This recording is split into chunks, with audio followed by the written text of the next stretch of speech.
Sejam bem-vindos. Vamos falar nessa aula de princípios de resistência dos materiais sobre cisalhamento puro. É um tipo de esforço que acontece no interior de materiais, bastante comum em equipamentos mecânicos, em construções, em estruturas, seja metálicas, seja estruturas de madeira, estruturas de concreto, enfim. O cisalhamento é um efeito que acontece dentro do material. Então é sobre isso que nós vamos tratar, vamos abordar de uma forma básica, uma forma conceitual básica que sirva para o futuro profissional de vocês, não para vocês se tornarem experts na área, mas pelo menos para vocês saberem tomar algumas decisões básicas a esse nível. Tá ok? Então vamos lá. O que é o cisalhamento puro? Cisalhamento é o efeito de você pegar uma superfície e fazê-la deslizar sobre outra superfície, né? Então, você tem aqui, por exemplo, um certo bloco de papel. Vou aproximar aqui da câmera, né? Vamos até ampliar aqui a nossa câmera. Só um pouquinho. Perceba aqui, ó, o material ele está na sua forma como se fosse um retângulo aí, né, um quadrado, ok? Imagine que isso aqui seja um material sólido, que não seja um conjunto de folhas, né, mas um material sólido. Então, olha só o que acontece quando nós flexionamos esse material sólido, né? Olha lá, o que aconteceu na ponta aqui dele, né? E interiormente, né? Se eu mantiver ele assim. Aconteceu que uma folha escorreu sobre a outra folha. Elas deslizaram uma sobre a outra. Obviamente, por quê? Porque embaixo ficou com um comprimento menor, em cima ficou com um comprimento maior, e aí ele não consegue acompanhar, né? A última linha embaixo tem um comprimento menor do que a linha em cima. Para acompanhar, a gente força ele aqui, ele vai se dobrar inteiro, ó, não consegue, né? Ele não consegue acompanhar. Então, esse movimento de dobra, ele acaba gerando internamente no material uma força de deslizamento de superfícies, umas sobre as outras. E esse é o principal efeito de cisalhamento. Mas esse efeito não se manifesta só num bloco de papel, num caderno, numa apostila. Esse efeito aparece em outros elementos mecânicos. Por exemplo, aqui nós temos um pino. Esse pino aqui ele está sujeito, ó, nessa região para cá, daqui para lá, ele está sujeito a uma força que sobe, um carregamento Q. E daqui para lá há uma força que desce, de mesmo valor Q. Né? O que acontece? Carga para cima, carga para baixo iguais, abraçando todo o elemento. Né? Vamos pegar aqui um canetão. Né? Você faz uma parte subir e a outra parte descer. Na interface, no meio ali, onde tem a divisão da subida e da descida, acontece o efeito principal de cisalhamento. Então, nós dizemos que essa superfície aqui, ó,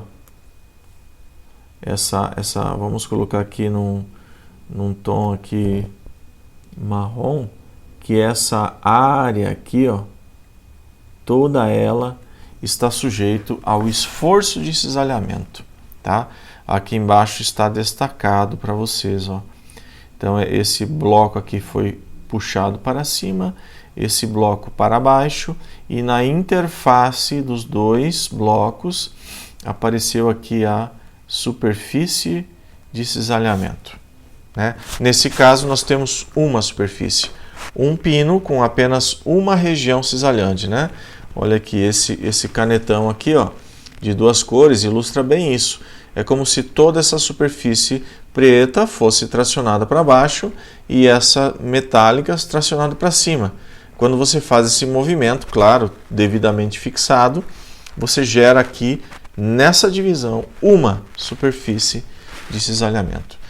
Já estou falando nesses termos de uma, porque vocês vão ver mais adiante que às vezes o mesmo elemento pode ter duas superfícies cisalhantes. Então vão ficando atentos, mais adiante vocês vão perceber que isso é possível, tá bom? E qual é o cálculo que nos leva a determinar o quão grande é essa intensidade cisalhante dentro do material? É o cálculo da tensão cisalhante. Aqui está ela, tensão cisalhante, é o nosso tal, tá? Não é o sigma. Pode usar o sigma, professor? Pode. É muito comum. Agora eu vou dar uma paradinha, vamos falar sobre essa simbologia.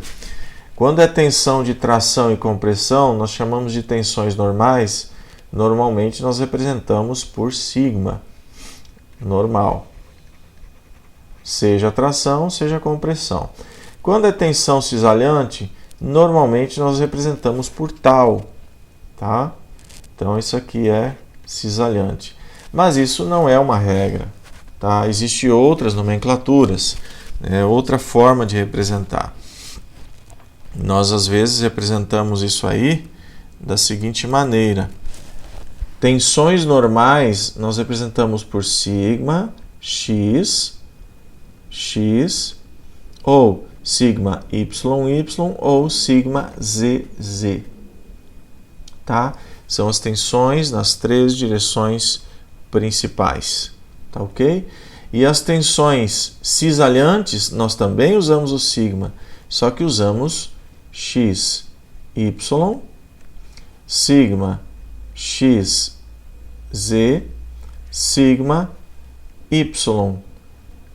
Aqui o yx é a mesma, tá? Só muda aqui o sentido. Então, sigma, y, z. Tá? São as três tensões cisalhantes principais. Então, toda vez que tiver esse termo cruzado aqui, ó, xy, xz e yz, você está falando de tensão cisalhante. Não vou entrar nos detalhes, tá? Mas se você se aprofundar, isso aqui vai dar um tensor-tensão. Ok, olha só que bacana. Aqui você tem as tensões normais, xx, YY, sigma, ZZ. Né? E aqui você vai ter a XY, e aqui a sigma, XZ, e aqui a sigma, YZ. E ele é um tensor simétrico, tá? Na maioria dos casos que a gente trabalha com ele, ele é simétrico, então esses valores aqui se repetem aqui embaixo dessa matriz. É uma matriz 3x3, tá bom? Mas aqui no nosso curso nós não vamos colocar XY, XX, nem nada disso. Nós vamos trabalhar com tensões bem específicas. Então aqui tensão cisalhante nessa superfície e acabou, tá bom? Então o tal é uma representação aqui da tensão cisalhante nesse caso. E essa tensão, ela é uma força sobre uma área, né? A tensão normal de tração e de compressão era força sobre área. Aqui também, só que aqui nós colocamos aqui a letra Q como sendo a nossa carga, a nossa força, né? Só para diferenciar da outra tensão, tá ok? Então aqui seria força sobre área cisalhante. Também fazemos questão de destacar aqui que você tem que procurar no teu problema quem é a área cisalhante, tá? Às vezes você vai perceber que em alguns problemas você pode se confundir um pouco, né? Vou dar um exemplo aqui, ó. Nesse caso aqui, existe um elemento que está abraçando esse cilindro aqui e está empurrando esse cilindro para cima. E também um outro elemento aqui do lado oposto que está abraçando e que está empurrando esse cilindro aqui para baixo. Então você pode confundir e achar que essa área de contato esteja relacionada ao problema. Não. Você vai procurar a área cisalhante, tá bom? Esse é um item muito importante. Agora, esse efeito aqui de compressão empurrando para cima e compressão empurrando para baixo sobre esse cilindro, nós chamamos de esmagamento, tá? Eu creio que nós não vamos ver isso daqui, né, no nosso conteúdo, mas existe uma tensão aqui de esmagamento que também pode danificar aí o elemento mecânico, tá bom? Mas a principal tensão nesse tipo de problema aqui de pinos cisalhados, parafusos cisalhados, é a tensão cisalhante. E nós vamos focar nessa tensão. Então, repetindo, nós vamos fazer cálculos baseados em tensão de cisalhamento, e essa tensão de cisalhamento sempre tem origem de uma força aplicada sobre o elemento, e essa força ela se manifesta numa área de interface. Essa área de interface é porque uma região quer ir para um lado e outra região quer ir para outro lado. Então, essa área de união aqui é a sujeita ao cisalhamento. Tá? Então, vamos para a próxima transparência. Nas situações de cisalhamento, nós podemos ter, como falei há pouco, um mesmo elemento mecânico, né, um mesmo pino, um mesmo parafuso, sujeito a mais de uma área cisalhante. Tá? Aquele caso do exemplo anterior, nós tínhamos apenas uma área, mas pode ser que haja mais de uma área. Tá? Então, como que nós vamos fazer o cálculo? É a mesma força aplicada, só que vai ter várias áreas aqui. Então, embaixo, ao invés de nós termos apenas área de cisalhamento, nós vamos ter N vezes a área de cisalhamento. Está aqui, ó, tensão cisalhante, já lembrando aqui que nós vamos trabalhar em Pascal, no sistema internacional. A carga, obviamente, no sistema internacional é Newton, e a área cisalhante da seção transversal em metro quadrado. Tá ok? Tudo no SI. E N aqui é um número de elementos submetidos ao cisalhamento. Ele é um valor adimensional. Tá? Então, eu vou dar um exemplo bem simples. Isso aqui vai aparecer nas próximas transparências, mas já vamos adiantar alguma coisa. Vamos fazer aqui, ó.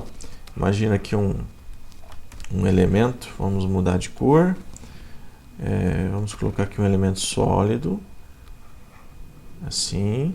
Esse elemento aqui está sujeito a uma tração. Vamos trazer um pouquinho mais para cá. Está sendo tracionado aqui para a esquerda. Vamos já colocar a nossa força de tração aqui. Tá? Aqui. Então, essa aqui é a nossa força F. Vou chamar aqui de F. Né? Aqui está Q, mas não faz mal. É a força, né? Não tem problema, é assim mesmo. São nomenclaturas que a gente utiliza. Do outro lado, imaginem vocês um outro elemento. Tá? Vamos colocar aqui um outro elemento. Opa, sobrepôs aqui, né? Nós vamos colocar ele em um azul.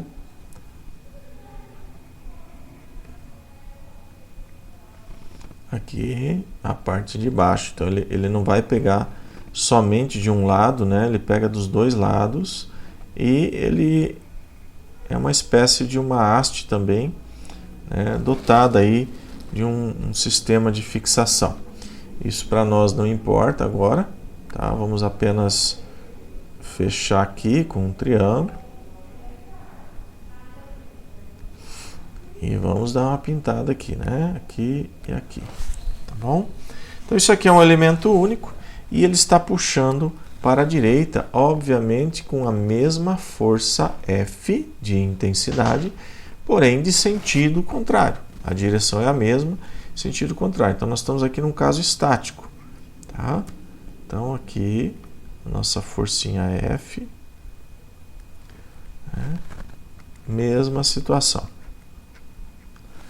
Ok? E para unir esses dois elementos, nós colocamos aqui um pino. Depois nós vamos falar sobre esses pinos, pode ser um parafuso, um rebite, um outro elemento mecânico equivalente. Então esse pino nós vamos colocar aqui numa cor em vermelho, não, vamos pôr em magenta esse pino. Opa, estou com dificuldade aqui. Ok. Então, esse pino, ele vai estar aqui.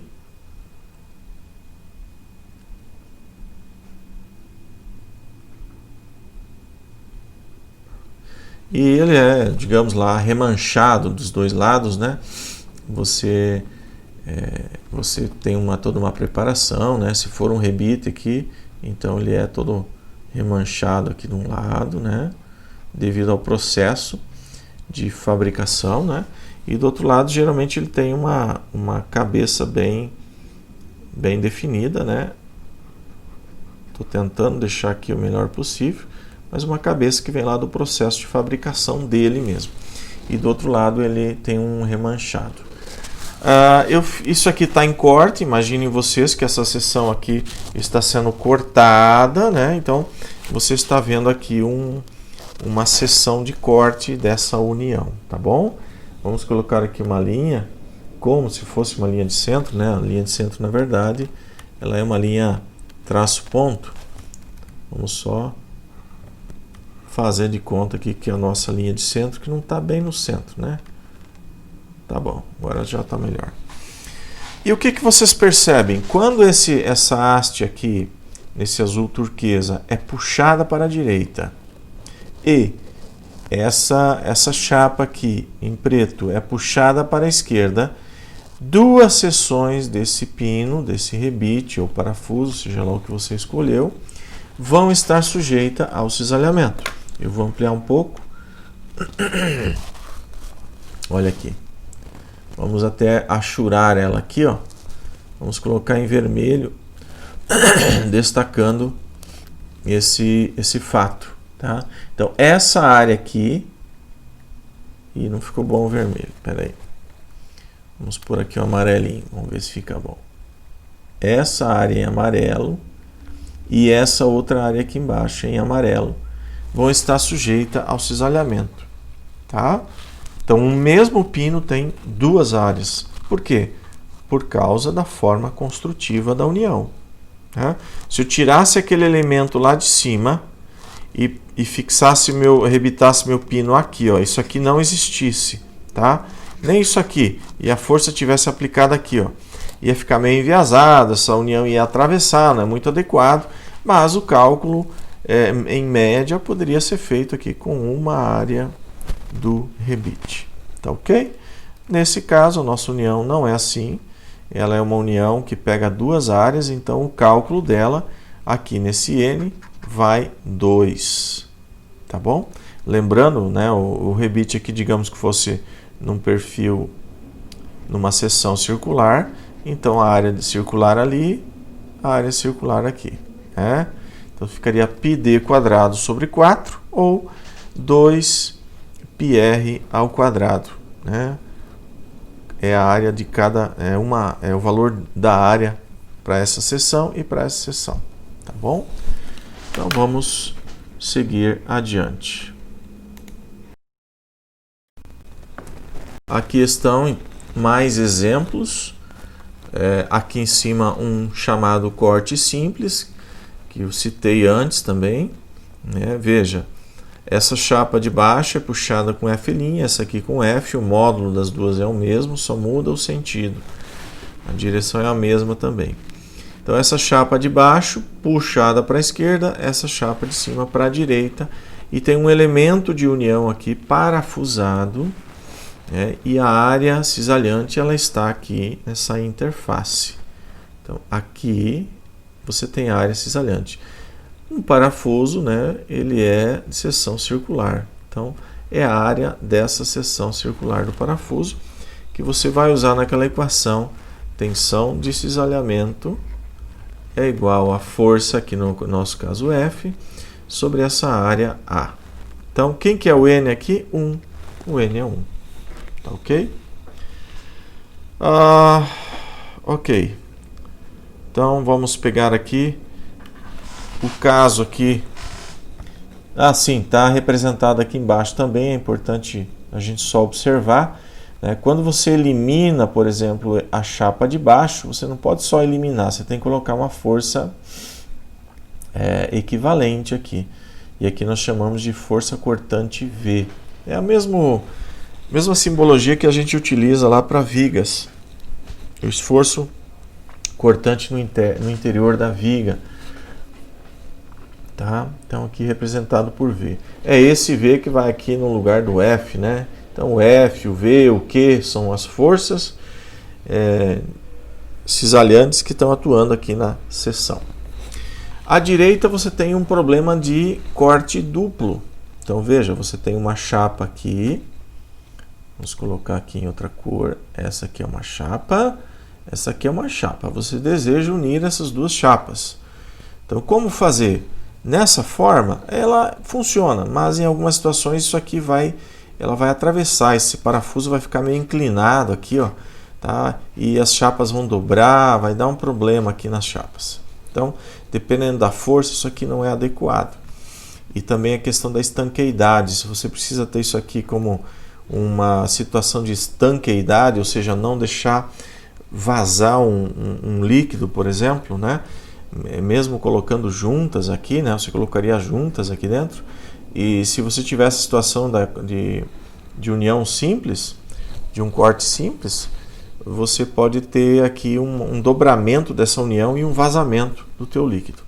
Já o corte duplo, além de tu ter mais seção resistente, você também garante um alinhamento aqui das chapas, tá? E também a estanqueidade fica favorecida, né? Você ajuda o elemento a não deixar sair líquido lá de dentro. Digamos que aqui tem líquido, então isso aqui vai ser tracionado de uma forma uniforme, as juntas não vão ser dobradas, então se tu der o devido aperto aqui nas uniões, o fluido que está aqui não vai conseguir transvasar lá para o exterior através da tua união, tá bom? Isso se consegue com pastas, com colas, com uniões de vedação, tá bom? Tem vários tipos aí, não vamos entrar nesses detalhes. Mas o que nós queremos observar exatamente nesse tipo de união? Ao unir essa chapa da esquerda com essa chapa da direita, você utilizou-se dessas sobrechapas. Percebam o seguinte, ó, essa força F, isso aqui é como se fosse um condutor, tá? Você tem um condutor de corrente. Esse condutor passa a corrente por aqui e por aqui. Se as condições desse aqui forem idênticas, a corrente vai dividir I sobre 2 aqui e sobre 2 lá. O mesmo acontece com a força, só que aqui é uma corrente, né? É um fluxo de quantidade de movimento, já falamos sobre isso. É um fluxo que passa por um e passa por outro, e na mesma intensidade. Então, aqui em cima você vai ter um F sobre 2 agindo nessa seção, e aqui embaixo um F sobre 2 agindo nessa seção. Então, o que vai acontecer? Quando você cortar essa seção aqui, vamos usar o verdinho. Quando você cortar essa seção aqui de cima, ela vai estar sujeita a F sobre 2. Você cortou a seção aqui de baixo, sujeita a F sobre 2. Olha só. Então, a tensão que passa, aliás, a força que passa por esse elemento de baixo é F sobre 2. Ou seja, essa pequena área vai estar sujeita a uma tensão cisalhante de F sobre 2 sobre a área resistente. Não vou calcular a área, tá? Depende do diâmetro aí do parafuso. E o mesmo acontece lá em cima. Então, a força F sobre 2 que passa lá também vai provocar uma tensão cisalhante exatamente igual. Tá bom? Então, isso é para uma das partes, né? Essa mesma força, ela prossegue, vai passar por aqui também, ó, provocando aqui também um cisalhamento. E aqui também um outro cisalhamento, de mesma intensidade.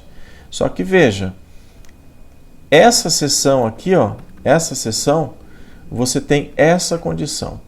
Então, você satisfazendo essa seção aqui, você só repete ela para cá. É a mesma seção. Então, quando a gente projeta uma união dessas, a gente tem que se preocupar com uma seção e ver quantas áreas resistentes tem. Aqui, no caso, tem duas. Tá bom? Duas áreas resistentes. Então, você vai fazer o cálculo para essa seção. Tá ok aqui? Então, aí você vai para o outro lado, vai para essa seção aqui e só repete o que você já fez. Tá? Então, observa onde é que está a nossa equação. A nossa equação, tensão igual a força sobre número de áreas vezes A. Onde que ela está aqui dentro dessa equação que nós acabamos de determinar? Vamos fazer aqui, ó. Ela está bem fácil aqui, está bem visível. Só você pegar uma delas, vamos pegar essa aqui, por exemplo, e vamos deixar naquele formato que nós vimos agora há pouco.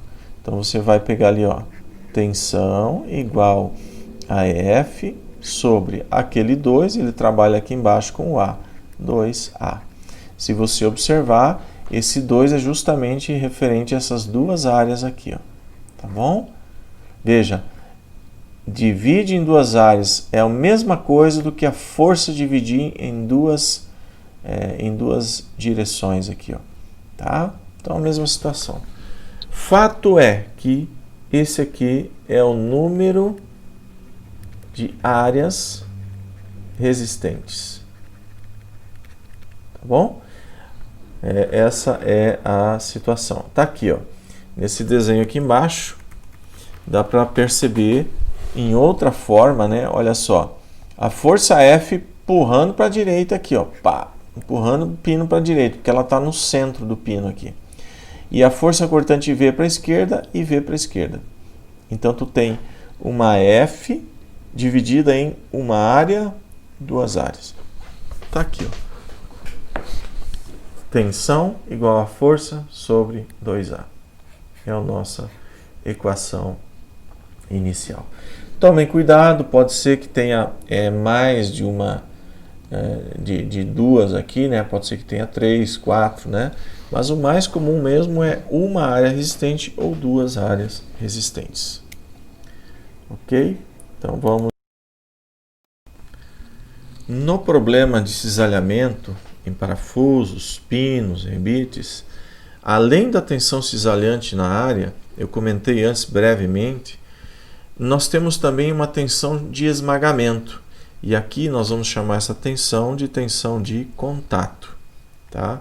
Então, essa tensão de contato, ela deve ser considerada. Porque, às vezes, o material da chapa, ele vai resistir muito bem aí a tensões de tração internamente, mas naquela região onde ela está abraçando o elemento, ela pode começar a ser esmagada, né? E aí você vai deteriorar a chapa por esmagamento. Também o próprio elemento, no caso ali, pino, parafuso ou rebite. Né? Então a gente tem que considerar esse esmagamento aí também. Né? Considerar essa tensão de contato. Como que a gente vai fazer isso? Vamos ampliar um pouquinho essa imagem. Perceba a seguinte situação. Ó, esse elemento aqui, ele está encostado aqui, ó, nessa face até a metade. Vamos pôr aqui numa cor azul. Né? Está encostado aqui até a metade. Ele abraça o elemento aqui, né? Nessa face inteira aqui, ela está toda abraçada por esse elemento aqui, ó. Então, esse rebaixo aqui, né? Ele está em contato aqui. Então, quando ocorre a tração aqui e a tração do outro lado, essas faces aqui, né, tanto do pino quanto da chapa, essas faces elas são comprimidas. E a tal da tensão de contato. E essa área de contato, nós não vamos trabalhar ela na sua forma circular, mas na sua forma de projeção. Então, a área de contato para nós, vai ser quem? Vai ser essa largura vezes essa altura aqui, ó. Então, a área de contato vai ser esse retângulo aqui nesse caso, né? Que é quem? É o diâmetro. Nós vamos pôr aqui numa outra linha.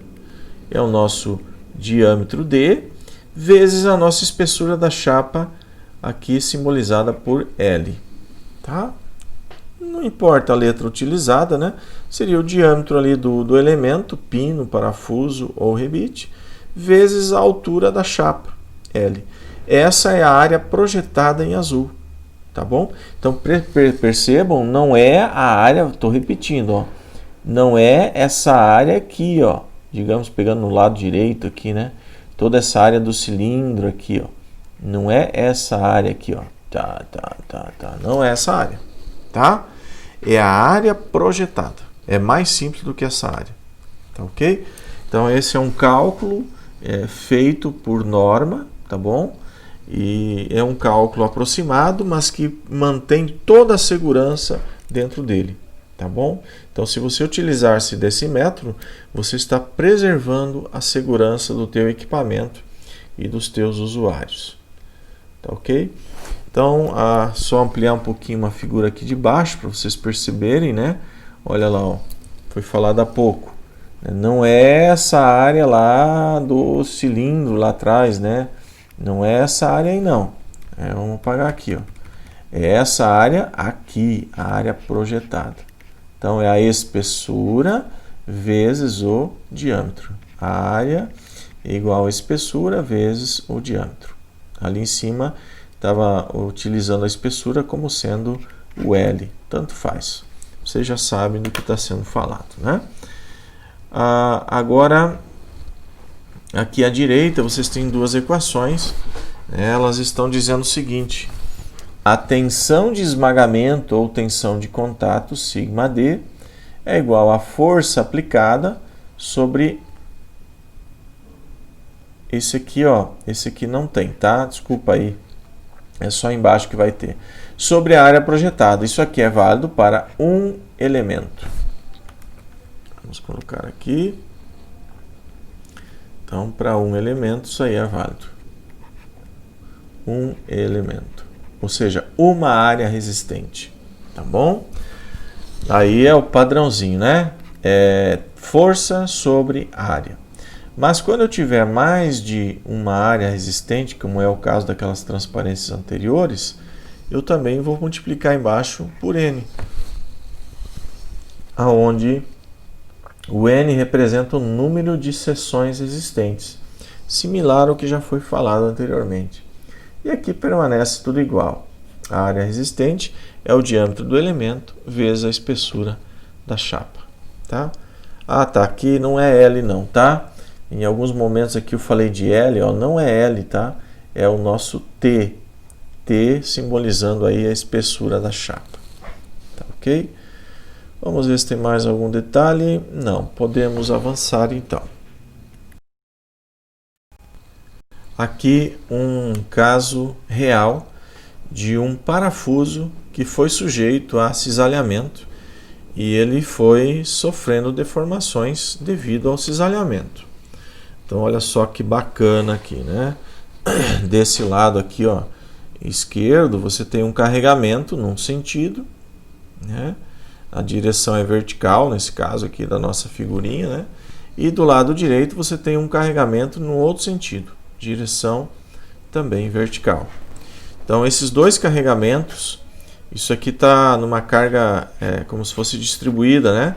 Se você calcular essa área e essa área, elas são iguais, porque a força efetiva aplicada aqui e aplicada lá são iguais, tem a mesma força, tá? Então percebam vocês que houve um início de corte do parafuso, ó, como se essa seção toda aqui, né, vamos pôr aqui em vermelho, então essa seção aqui, ó, ela foi sofrendo um corte, né? Olha só que bacana, né? Então essa parte de cima foi, essa parte da direita foi empurrada para cima e a parte da esquerda para baixo. Agora, obviamente que isso, né, que eu falei antes, são coisas aproximadas, né? São valores tomados na média. Se você entrar lá numa ampliação do parafuso, o que você percebe? Você percebe que tem outros tipos de deformação envolvidas aqui, ó. Veja que aqui, ó, houve uma espécie de um alongamento do parafuso nessa região. Aqui também, ó, não é bem perpendicular, é meio inclinado, né? Então não é exatamente como nós projetamos aqui no papel, né? Na tela do computador. Né? Ele é um pouco diferente, mas na média, na segurança, a norma nos traz valores que nos auxiliam num cálculo seguro e rápido. Então, por isso que a gente acaba desprezando essas curvaturas aqui, ó, né? A gente acaba considerando como se isso aqui fosse reto, né? E esse parafuso estivesse ali, né? Aqui, e esse outro de baixo também, vamos pôr em outra cor, né? Ele também fosse bem retinho aqui, ó, como se tivesse sofrido um corte bem uniforme. E aqui também, ó, fosse bem retinho, né? Como se tivesse sofrido aqui um corte uniforme. Então esse parafuso, essa parte desceu e essa parte subiu, e essa parte aqui, ó, vamos pôr em outra cor, sofreu o nosso cisalhamento, tá bom? Então essa região aqui sofreu o cisalhamento, essa área aqui do parafuso, tá bom? Então esse caso é muito bacana porque traz um exemplo real. Veja que a força de esmagamento também aparece claramente aqui, e ela é mais evidenciada aqui nos filetes de rosca. Eu diria que esse parafuso ele não foi muito bem escolhido, né, selecionado. Veja que a chapa ela pegou até nessa região aqui aproximadamente, ó. Então aqui tu tinha uma chapa que estava agindo nessa face. Vamos mudar de cor, né? Nessa face uma chapa agindo, empurrando aqui para cima. E aqui, ó, é onde tem esmagamento, também tinha uma chapa empurrando para baixo. Essa região aqui não deveria ter rosca, né? No máximo ter rosca até aqui, ó, né? Por causa do aperto do parafuso e tal. Então isso aqui, ó, foi mal selecionado, né? Não é interessante isso daí. Isso prejudica na hora da usabilidade do sistema, principalmente quando são partes que tem vibração envolvida, tem forças cíclicas trabalhando. Não é interessante esse tipo de situação, tá bom? Ok, então vamos para a próxima transparência. Dentro dessas uniões, sejam parafusadas ou sejam rebitadas, a norma ABNT estabelece algumas distâncias mínimas de projeto. Então aqui, vejam, a norma está falando aqui de uma situação onde você tem uma carga aqui e uma carga aqui para cá, tá? Você está unindo essas duas cargas, né? Porque aqui tu tem uma chapa sendo tracionada e aqui tu tem outra chapa sendo tracionada, tá ok? Se é dupla, se é simples, isso não é o caso agora. Aqui tem uma união. Então nessa união, o que vocês vão observar? Vocês observam essas distâncias, ó, dessa chapa da esquerda sendo tracionada até o primeiro rebite, e desde o final da chapa, aqui é o final da chapa, até o primeiro rebite. Tu tem que ter 2D de distância. Isso vai te auxiliar no quê? Em resolver o problema do esmagamento aqui, ó, né? Quando esse rebite pressiona essa parte da chapa, ele pode acabar fazendo cisalhamento aqui na chapa. Então, se tu tiver um mínimo de 2D, esse problema é eliminado, tá bom? Então, tomem esses cuidados aí. Aqui também, né, essas duas fileiras de rebite aqui tem que estar separado pelo menos de 3D, tá? E no outro sentido, né, do centro do rebite até a borda, então uma distância mínima de 1D,5. As fileiras intermediárias aqui na parte interna de 3D, e do outro lado a mesma coisa, 1D,5. Então, se houver necessidade desse tipo de união, observem essas dimensões que a norma NBR, né, NBR 14 nos orienta. Vamos para a próxima.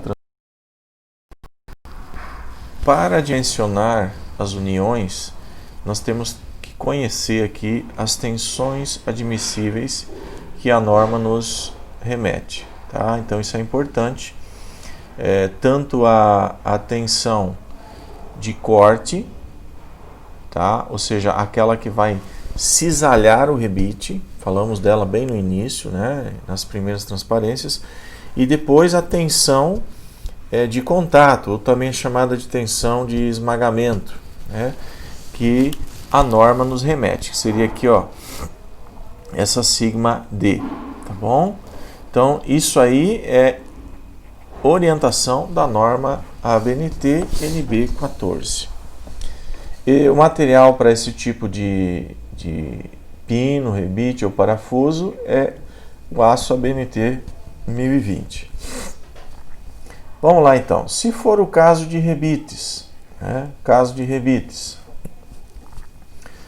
Essa aqui, ó, é a tensão admissível do rebite. Vou escrever aqui do lado. A nossa tensão admissível, né? Ou seja, o nosso sigma barra ou o nosso sigma ADM. Nós falamos sobre isso lá nas primeiras aulas. Essa aqui é uma característica do material e já está incluído quem? O coeficiente de segurança. E como é um material dúctil, também foi calculado esse valor aqui utilizando a tensão de escoamento. Só para revisar, então tensão admissível é igual a tensão de escoamento sobre o coeficiente de segurança. Se eu não me engano, nós usamos a letra N para o coeficiente de segurança. Isso não importa, poderia ser um CS também, é utilizado. Então, o material tem essa tensão admissível, 140, e lá no corte, ou seja, no cisalhamento dos rebites, vocês vão usar a tensão admissível de 105 megapascal, tá bom? 105 megapascal.